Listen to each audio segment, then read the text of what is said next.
मित्रों नमस्कार, मैं हूं राकेश कुमार। आप देख रहे हैं मत अभिमत। 16 तारीख से राजस्व महाअभियान चल रहा है और 16 तारीख से ही विशेष सर्वेक्षण संविदा कर्मियों और अभियंता संघ का हड़ताल भी अनिश्चितकालीन हड़ताल चल रहा है। सारा दारोमदार इन कर्मियों पर था जो संविदा कर्मी राजस्व विशेष सर्वेक्षण के लिए ही थे। इन्हीं पर सारा दारोमदार था और ये चले गए अनिश्चितकालीन हड़ताल पर। हड़ताल पर कोई ऐसा नहीं है कि अटेंडम गए। हड़ताल पर जाने के पहले बाज़ाब्ता इन लोगों ने सूचित किया था। दीपक कुमार सिंह जो एसीएस हैं उनको पत्र दिया गया था, वो चित्र भी आप देख रहे हैं। उनको पत्र देते हुए अपनी मांगों को रखते हुए उसके बाद सांकेतिक हड़ताल 4 दिनों का हुआ था, 11 से 14 तक। उसके बाद 16 से इन लोगों ने पूर्व घोषित कार्यक्रम के तहत अनिश्चितकालीन हड़ताल किया। हड़ताल जब हुआ उसके 2 दिनों के बाद ये बातें सामने आई विभाग द्वारा कि कहीं कोई परेशानी नहीं है, सारी चीज़ें ठीक हो रही हैं, बहुत बेहतर काम हो रहा है। जबकि हमने उस बीच में कई जगह घूमा और घूमने के बाद मुझे जो समझ में आया वो यही आया कि सर्वेक्षण एक तरह से कहीं ना कहीं धाराशाही है। वो काम जिस तरह से होना चाहिए वो हो नहीं रहा है। हालांकि सर्वेक्षण को पूरा करने के लिए इन हड़ताली कर्मचारियों को दिखाने के लिए कि आप ही के द्वारा अगर किया जाएगा तभी सर्वेक्षण होगा, ऐसा नहीं है। मतलब सरकार सक्षम है, वो करा सकती है, विभाग सक्षम है, वो करा सकती है। इसके लिए विभिन्न लोगों को जोड़ा गया, जिसमें सेविका सहायिका की बात आई, फिर जीविका की बात आई, आवास सहायक की बात आई, विकास मित्र की बात आई। ये तमाम लोग इसमें जुड़े। लेकिन स्थिति क्या है ये समझिए। स्थिति ये है, जो जानकारियाँ मिल रही हैं, तमाम जगह से बातें हो रही हैं, हम लोग घूम रहे हैं, तो ये देखने को मिल रहा है कि जिस पंचायत में जो 20 लोगों को जोड़ा गया था इन बाहरी लोगों में, तो उस 20 लोग में से 5-6 लोग ही आए हैं, बाकी उसमें नहीं जुड़े हुए हैं। इसी में SIR भी चल रहा है, याद रखिएगा। स्पेशल इंसेंटिव रिवीजन जो मतदाता सूची का होना था वो भी चल रहा है। अब मामला क्या है ये समझिए। मामला ये है कि यह लोग पहुंच नहीं रहे हैं, कोई इसमें इंटरेस्ट ले नहीं रहा है। इसके चलते जो इन लोगों को घर घर जाके प्रपत्र देना था, मतलब प्रपत्र का मतलब वो जो जमाबंदी का कागजात देना था, ये दे नहीं पा रहे हैं, या दे रहे हैं तो जो इतनी क्षमता है उस हिसाब से दे रहा है। कोई 200 दे रहा है, कोई 300 दे रहा है। और जानते हैं इनको टारगेट कितना है? प्रतिदिन 2000 देने का। अब ज़रा आप सोचिए कि 2000 घर पर जाके और जमाबंदी देना इतना आसान है क्या?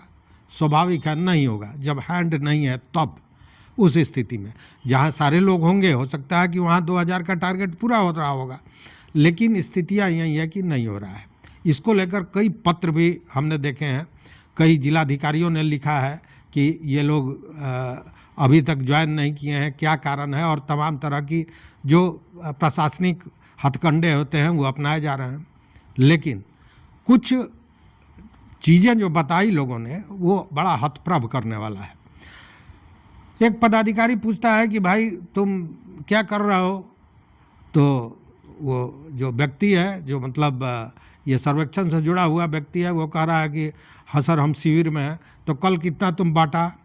और इस तरह रे तू मैं जैसी बात हो रही है कि अंत में वो कर्मी खींच के कहता है कि सर आप इस तरह से हमसे बात नहीं कर सकते हैं, और मैं भी ऑडियो रिकॉर्डिंग कर रहा हूँ, मैं इस बात को रखूँगा, मैं उच्चाधिकारियों को दूंगा कि आप इस तरह अपमानित कर रहे हैं, गलत बात बोल रहे हैं। तब जाके वो थोड़ा ठंडा होते हैं। एक दूसरे व्यक्ति से जो बात हुई उसमें बजाबता वो कह देता है कि अरे तुम कहाँ हो? तो उसने कहा कि भाई सर हम SIR के काम में हैं। ये SIR के काम में कैसे है तुमको तो कहा गया है कि ऐसे ऐसे करो, तुम सर्वेक्षण का काम करो। तो उसने कहा कि सर कल BDO साहब ने कहा कि SIR वाला काम को पूरा करना है। तो BDO तुम्हारा बाप है क्या? अब ज़रा सोचिए, कोई व्यक्ति काम कर रहा है इसलिए क्या कि उसको इस तरह की गाली दी जाए? तो स्थिति ये बन गई है।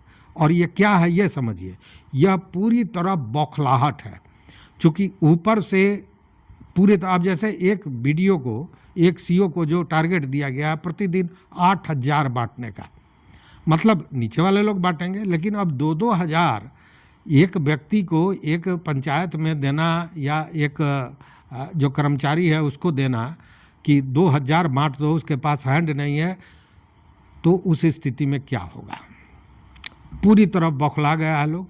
और उसी में एक जगह से सूचना ये आई कि यह जो पंचायती राज विभाग है उसने कहा कि भाई हमारे लोगों को, जो आवास सहायक को आपने इस काम में लगा रखा है उसको वापस कीजिए, मुझे इसकी ज़रूरत है। मतलब जिन लोगों को लगाया गया है वो लोग इतने परेशान हैं कि विभाग अब उन लोगों को वापस बुला रहा है, ऐसी भी सूचनाएं आ रही हैं। अब ज़रा आप सोच लीजिए कि कितना द्रुत गति से और कितने बेहतरीन ढंग से ये महाअभियान चल रहा होगा। या तो रही ये बात। दूसरी बात कि इस महाअभियान ने कितना बड़ा भ्रम पैदा कर दिया है, यह सोचने वाली बात है। भ्रम कैसे पैदा हुआ है, तो आनन फानन में महाअभियान शुरू कर दिया गया, लेकिन महाअभियान को लेकर जो लोगों में जागरूकता पैदा करनी चाहिए थी, जो लोगों को बतानी चाहिए थी, वह नहीं बताया गया। मैंने पिछले दिनों वीडियो दिया था और उसमें बताया था कि एसीएस दीपक कुमार सिंह ने एक इंटरव्यू में बजाबते कहा कि यह सारे लोगों के लिए है, चाहे वो सर्वे में अपना कागज़ दिए हैं या नहीं दिए हैं, सारे लोगों के लिए है। घर घर लोग जाएंगे, जमाबंदी देंगे, आप अपनी परेशानी को वहाँ शिविर में रखिए। जो शिविर के में बैठे लोग होंगे, 10 लोग होंगे, 10 कंप्यूटर होगा, वो उसको ऑनलाइन करेंगे और आपको उसका पावती मिलेगा। और बाद में शिविर के बाद इन सारे चीज़ों को पोर्टल के द्वारा, जो विभिन्न पोर्टल बना है, इसका निस्तारण हो जाएगा। दूसरी ओर हमने एक सीओ मैडम की बात कही थी कि उन्होंने कहा कि जो लोग सर्वे में कागज़ नहीं दिए हैं वो दें।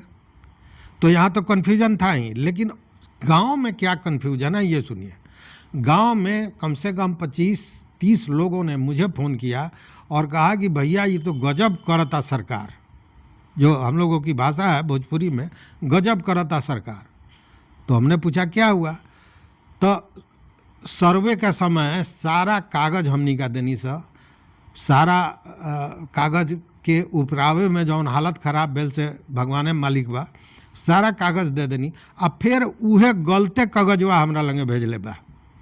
कहने का मतलब कि हमने सारे कागजात को सर्वे में दिया, अपनी समस्याओं को बताया, सारे साक्ष्य दिए, डॉक्यूमेंट्स दिए, जिसको इकट्ठा करने में जो परेशानी हुई वो अद्भुत था। और अब जब हमारे पास कागज़ आया है तो वही कागज़ आया है, मतलब वही गलती के साथ कागज़ आया है। मतलब लोगों का ये सोचना था कि सर्वे में जो हमने कागज़ दिए तो वो अब ठीक हो गया होगा।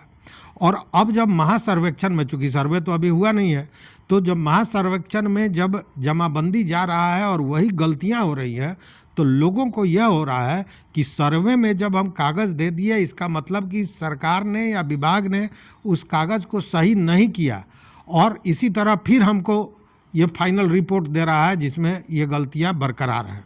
तो ये एक भयानक भ्रम है। अब इस भ्रम को लेकर भी गांव देहात में एक वो क्या कहें, असमंजस की स्थिति भी है और आक्रोश भी है। तो ये एक अलग सरदर्द पैदा हो रहा है। और बौखलाहट जो पदाधिकारियों की है वो समझ रहे हैं। ऐसे मैंने कितने लोगों ने बताया कि अपभ्रंश बोलना, गाली देना, ये सारा कुछ कर रहे हैं। अब सीओ नीचे वाले को कर रहा है, जिलाधिकारी सीओ पर डपट रहा है। तो ये स्थितियां बन रही हैं और महाअभियान को लेकर जो दावे हैं वो निश्चित रूप से कहीं ना कहीं फेल हो रहे हैं। अब ऐसी स्थिति में देखिए, जो अमीन हैं, जो बेहतर काम करने वाले हैं, उनकी स्थिति क्या है कि हमने देखा है कि वो भले बैठे हुए हैं हड़ताल पर, लेकिन उनके मोबाइल पर 50-50 फ़ोन डेली आ रहा है कि सर हमारा ये जमाबंदी का कागज़ मिल गया है, अब इसको क्या करेंगे, कैसे करेंगे। मतलब कि एक बड़ा महत्वपूर्ण भूमिका ये लोग निभा रहे थे जो अभी हड़ताल पर हैं, और बिना इनके सर्वे होना मुश्किल ही नहीं, मुझे लगता है नामुमकिन है। अब रही बात कि इनको हटा दिया जाएगा, सरकार जो कर रही है, तो इनको हटा के आप लाएंगे कहाँ से, किन्हें लाएंगे, और जिन्हें लाएंगे फिर उनको एक नए पूरे नए सिरे से उनको ट्रेनिंग देनी होगी, उनको समझ बताना होगा, फिर उनको भेजना होगा। मतलब कि सर्वे की प्रक्रिया जो जिसको इन्होंने 40% 50% पूरा कर लिया है, फिर शुरुआत से उसकी कार्रवाई शुरू होगी।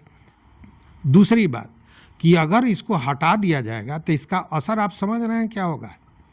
इसका असर ये होगा कि सरकार की भद्द पिट जाएगी। चुनाव का समय है, 13,000 परिवार का बड़ा मायने रखता है।